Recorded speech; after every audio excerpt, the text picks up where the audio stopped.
आप सभी को नमस्कार।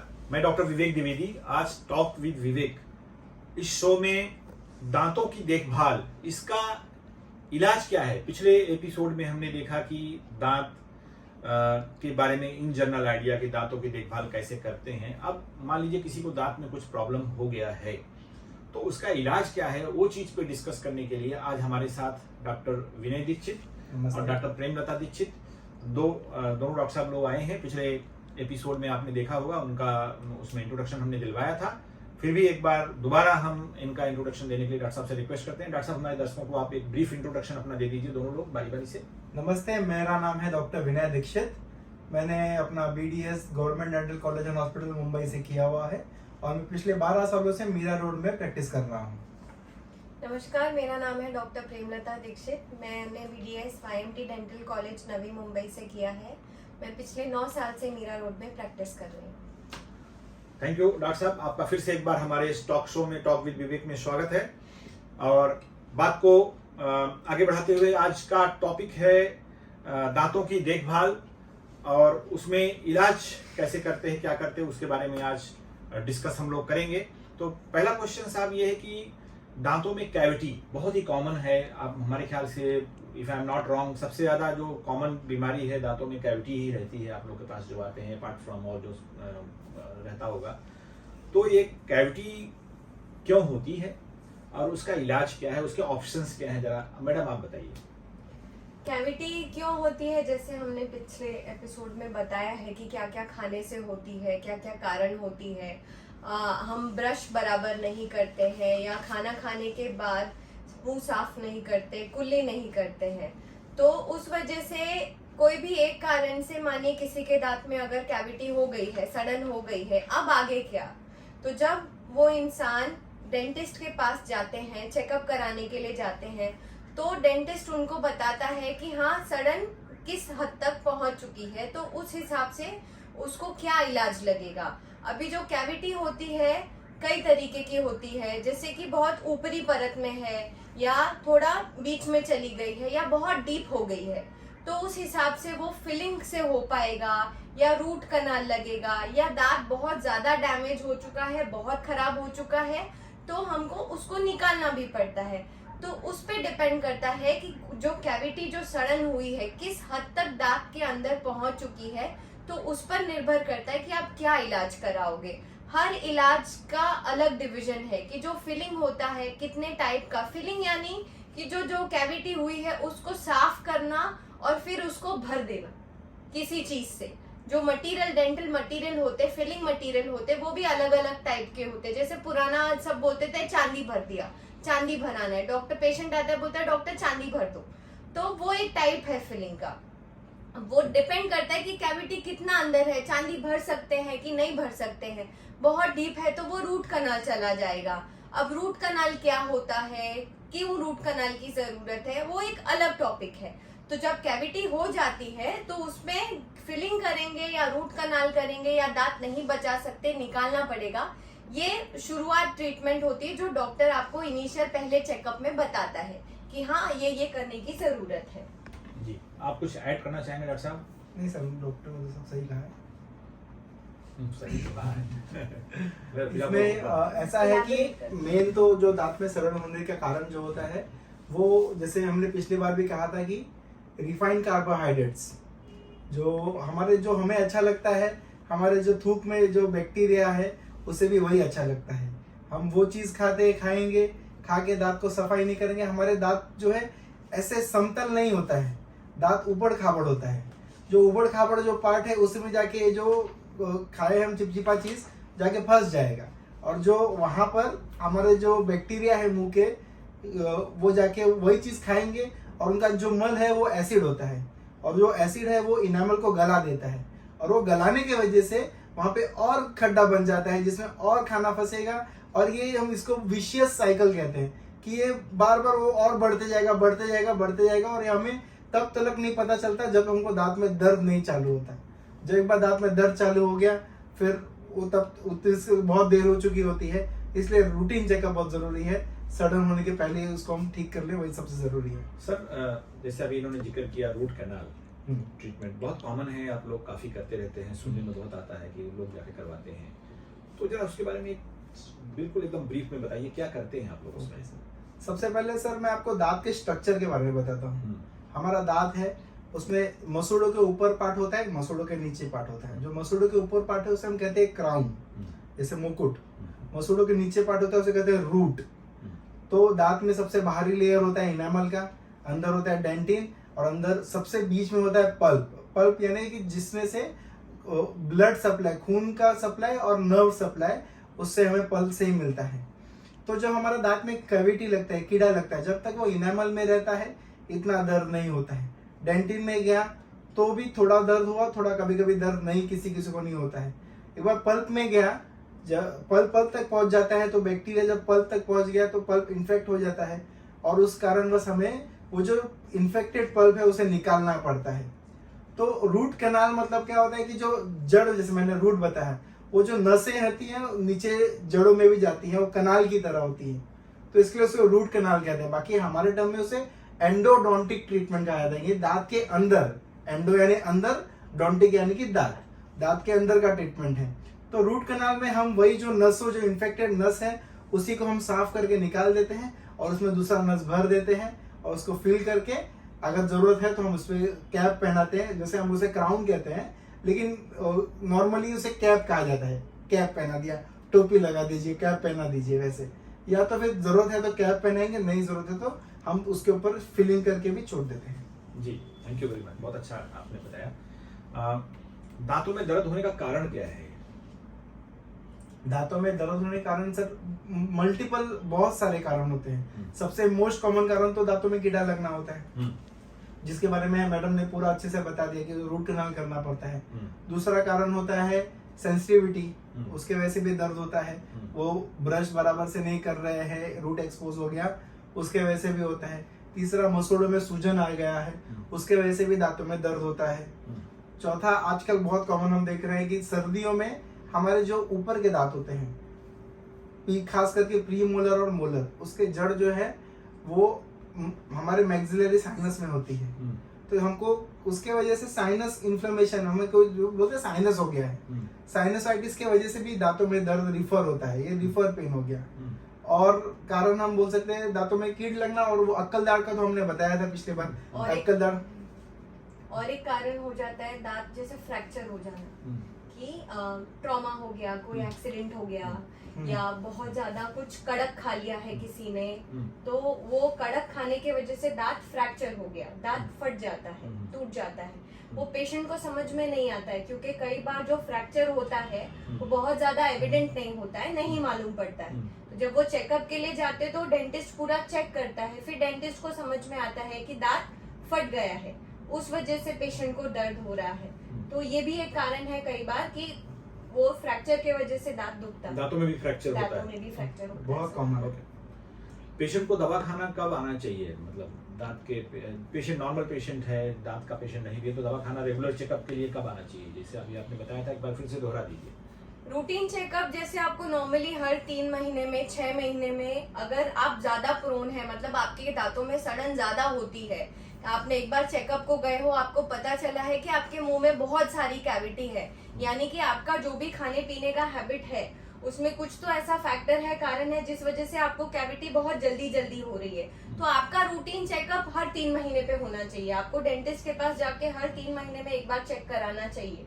और दूसरा है कि जब आपको खाना फंसना शुरू हो गया, दांत में कहीं पे खाना अटक रहा है, आपकी जबान बार बार कहीं जा रही है, आपने खाना खाया और जबान कहीं अटक रही है, कुछ है अटका, वो निकालना है, तो अगर ये इरिटेशन चालू हो गई, आपको तुरंत डेंटिस्ट के पास जाना है और चेकअप कराना है।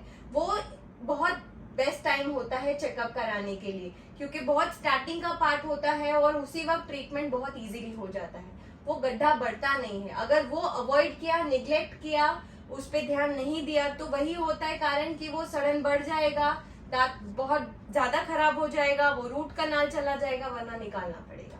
जी, अब ये बताइए कि कुछ लोगों के मसूड़ों से कभी कभी खून आता है, तो उसका क्या कारण है और ट्रीटमेंट क्या है उसका? ब्लीडिंग गम्स बोलते हैं उसको। उसमें जो मसूड़े होते हैं वो इन्फ्लेम्ड हो जाते हैं। अभी जैसे सर ने बोला था तो हम पिछले एपिसोड में कि एक लेयर फॉर्म होता है जिसे प्लाक बोला जाता है। तो जो प्लाक फॉर्म होता है उस पे और जब फूड डेब्रिस जमा होती है, कोई प्रॉपर ब्रशिंग टेक्निक नहीं कर रहा है या प्रॉपरली ब्रश ही नहीं कर रहा है, तो और हायर डिपॉजिट्स फॉर्म होते हैं जिसको कैल्कुलस बोला जाता है।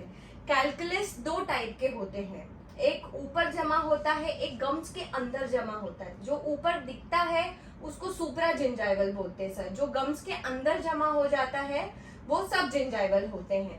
तो ये गम्स के अंदर जो कैल्कुलस डिपॉजिट्स हो जाते हैं वो गम्स को इन्फ्लेम कर देते हैं, रेड कर देते हैं, इन्फ्लेमेशन सुझा देते हैं। तो वो जो सूजन है इन्फ्लेमेशन की वजह से जब आपका ब्रश जब उस पर टच करता है, प्रेस करता है, वो ब्लड सर्कुलेशन, ब्लड वहां पे इतना ज्यादा होता है, ओज आउट होता है कि जैसे टच होगा वो इन्फ्लेमेशन की वजह से ब्लीडिंग होती है। तो कैल्कुलस एक बहुत बड़ा कारण है कि अगर किसी का ओरल हाइजीन मेंटेन नहीं है, कैल्कुलस जमा हो रहा है, वो क्लीन नहीं कर रहा है, तो कैल्कुलस भी एक बड़ा कारण है कि ब्लीडिंग होता है गम्स में सूजन की वजह से।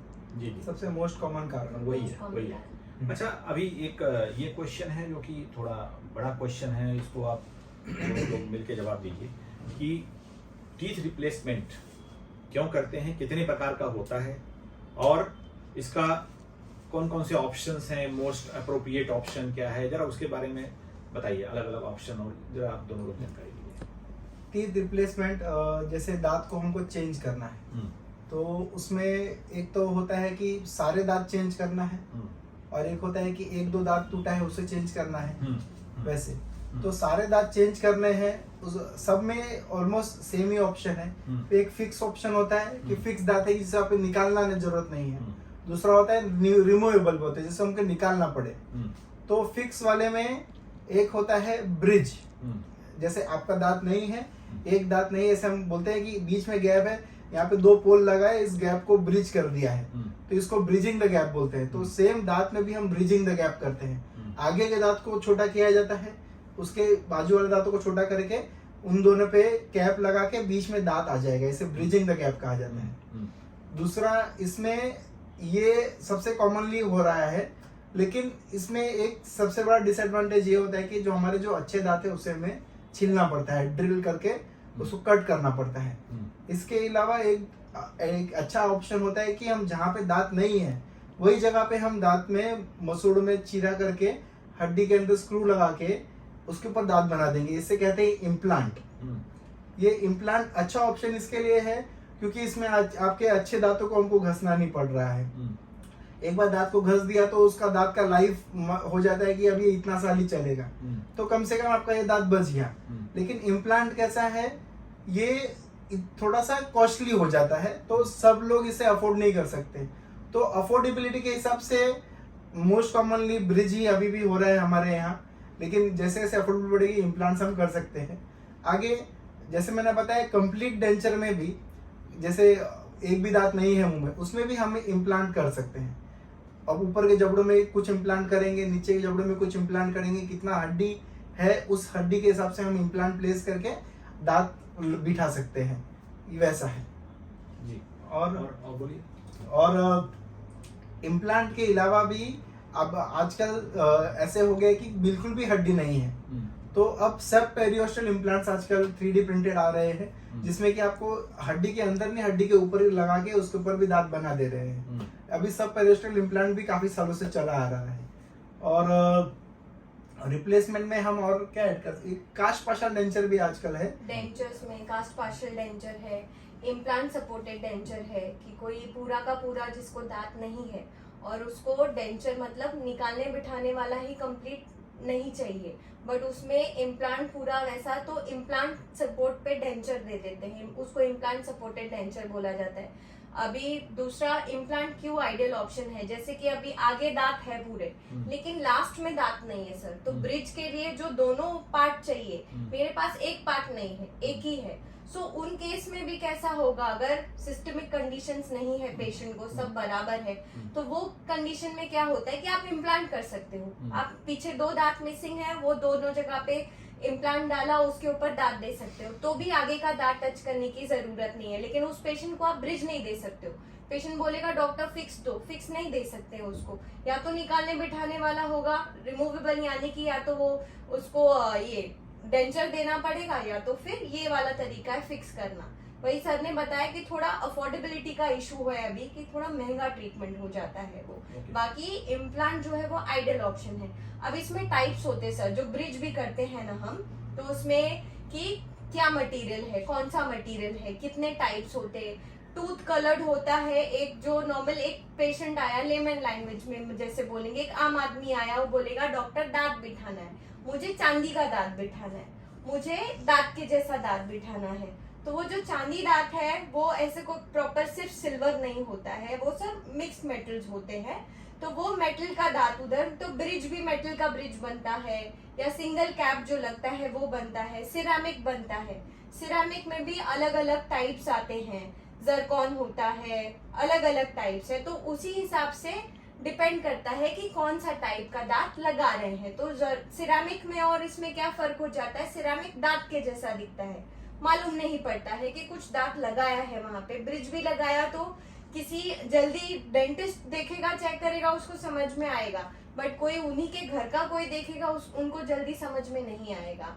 जैसे आगे का दांत है, अभी आगे का किसी का 2 दांत या 1 दांत मिसिंग हो गया है, लेकिन उसको वो दांत उधर फिक्स लगाना है, बट इम्प्लांट का खर्चा वो नहीं कर सकते, तो उन केसेस में सामने फिर फिक्स कर दिया जाता है, सिरामिक कर दिया जाता है, तो वो दांत के जैसा हो जाता है, अच्छा भी दिखता है, कम खर्चे में भी ट्रीटमेंट पेशेंट का हो जाता है। जी जी, बहुत बढ़िया, बहुत बढ़िया। मैंने देखा है कि बहुत सारे बच्चों में और बड़ों में भी शायद ब्रेसेस लगाते हैं आप लोग, मेटल का रहता है, वो किस लिए लगाते हैं और उसका पर्पस क्या है? मेन तो सर कॉस्मेटिकली ड्रिवन ये ट्रीटमेंट है, लेकिन इसका फंक्शन में भी हमारे बहुत जरूरी है। जैसे हम जो भी दांत में ट्रीटमेंट करते हैं डेंटिस्ट्री में, हम एक तो कॉस्मेटिक भी जैसे दिखने के लिए भी जरूरी है, साथ में आपको दांत खाना खाने के लिए भी जरूरी होता है। ब्रेसेस में अगर आपके दांत थोड़े टेढ़े मेढ़े हैं, या दांत आगे पीछे हैं, या दांतों के बीच में गैप है, या आपके दांत बराबर से बैठ नहीं रहे हैं, कोई दांत ऊपर का नीचे आ गया, नीचे का ऊपर चले गया, तो ऐसे केस में हम इसे ब्रेसेस लगा के सही कर सकते हैं। इसमें इसका ड्यूरेशन ऑफ ट्रीटमेंट थोड़ा लंबा होता है।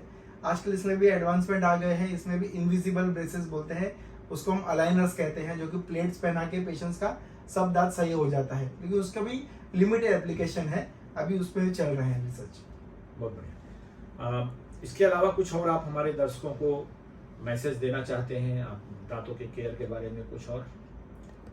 हम तो यही कहेंगे कि अपना दांतों का रेगुलर चेकअप कराते रहिए। थोड़ा सा भी अगर आपको लग रहा है कि कुछ भी छोटा सा भी अगर आपको लग रहा है कि कहीं पे कोई तकलीफ है, उसको आप मेडिकल शॉप में जाके दांत का दर्द का दवाई खा के उसको टालिए मत, निग्लेक्ट मत कीजिए, आके डेंटिस्ट को दिखाइए। बहुत ही छोटे स्टेज में दिखा देंगे तो आपको तकलीफ भी कम होगी, ट्रीटमेंट का तकलीफ भी कम होगा, टाइम भी कम लगेगा, पैसे भी आपके कम खर्च होंगे। मैं तो यही कहूंगा आपको। मैडम आप? दांत होते 32 है, लेकिन 32 साल उम्र तक सबके 32 बचते नहीं है, तो वो आज के टाइम में बचाना बहुत जरूरी है, क्योंकि 32 दांत होने के लिए वो 32 मुंह में रहने भी चाहिए ना। इसीलिए आप चेकअप कराओ, ध्यान दो, दांतों में कैविटी लगे, आपको काला दिखे, तुरंत जाके डॉक्टर को दिखाइए। दांत जितने हैं उतने ही ज्यादा कीमती है, क्योंकि जब दांत अच्छे रहेंगे आप खाना अच्छे से खाओगे, चबाओगे, आपका डाइजेशन सही रहेगा, आपका जो पाचन है सही रहेगा, पेट साफ होगा, तो सब चीज एक दूसरे से रिलेटेड है, शुरू ही यहाँ से होता है, तो इसका ध्यान देना बहुत जरूरी है। तो मित्रों, आज हमारे साथ doctor Vinay Dikshit consultant dentist और doctor Premlata Dikshit consultant dentist, और आज ये दांत का ट्रीटमेंट के बारे में दूसरा एपिसोड था, और दांत का पहला एपिसोड में दांत का केयर था। तो जैसे कि दांतों को कहा जाए तो एक तरह से गेटवे ऑफ बॉडी है, यहाँ से हर चीज जाती है, दांतों के थ्रू होके जाती है। तो अपने दांत का ट्रीटमेंट, अपने दांत का इलाज, अपने दांतों की सुरक्षा अपने हाथ में रहती है। और आज इन लोगों ने बहुत अच्छी जानकारी दिया। डॉक्टर साहब, आप लोग के हम बहुत बहुत शुक्रगुजार हैं, आपने हमारे यहाँ पे आए, हमारे स्टूडियो में, और हमारे दर्शकों को आपने ये जानकारी दिया। और डॉक्टर विनय दीक्षित, डॉक्टर प्रेमलता दीक्षित, इनको हम बहुत बहुत धन्यवाद देते हैं, और हमारे कैमरामैन मिस्टर रूपेश पेडनेकर को धन्यवाद देते हैं। आप सभी को धन्यवाद देते हैं कि हमारे साथ बने रहे, और अगले एपिसोड में फिर किसी नए सब्जेक्ट के साथ हम आपसे रूबरू होंगे। Thank you. अब आपसे विदा लेते हैं। थैंक यू, नमस्कार। नमस्कार।